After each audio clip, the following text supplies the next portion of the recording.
প্রিয় শিক্ষার্থী, আবার আপনাদের মাঝে সুখবর নিয়ে আসলাম। আপনারা ইতিমধ্যে অবগত হয়েছেন এবং অনেকেই কাঙ্ক্ষিত ফলাফল পেয়ে গেছেন।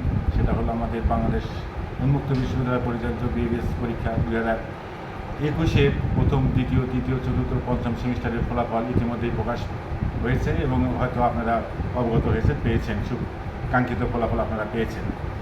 কিন্তু এই ইতিমধ্যে যাদের হয়তো যথাযথভাবে পরীক্ষা দেওয়া সত্ত্বেও যে সকল শিক্ষার্থী ফলাফলে এবি, পিআর বা কোর্স ফি সংক্রান্ত জটিলতা দেখা দিয়েছে এবং ফলাফলে এটা সিলেক্ট করা আছে, তারা কোনো মন খারাপ করার কোনো কিছুই নাই।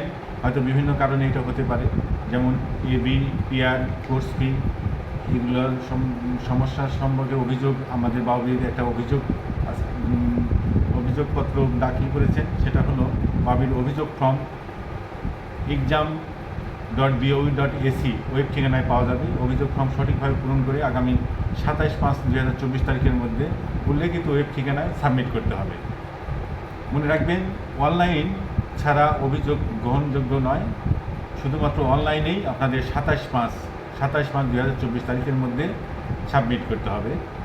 ওয়েবসাইট ঠিকানা exam.boe.ac.bd। শিক্ষার্থী, শেষ করার আগে আমি আবার ব্যাক করলাম, সেটা হলো যে অভিযোগ শুধু অনলাইনের মাধ্যমে করতে হবে। এখানে কোনো টাকা পয়সা লাগবে না। শুধু exam.boe.ac.bd-তে আমার অভিযোগ নামে একটা অপশান থাকবে, সেখানে অনলাইনে সাবমিট করলেই হবে। এখানে কোনো টাকা পয়সা লাগবে না। ধন্যবাদ, আমাদের সঙ্গে থাকবেন।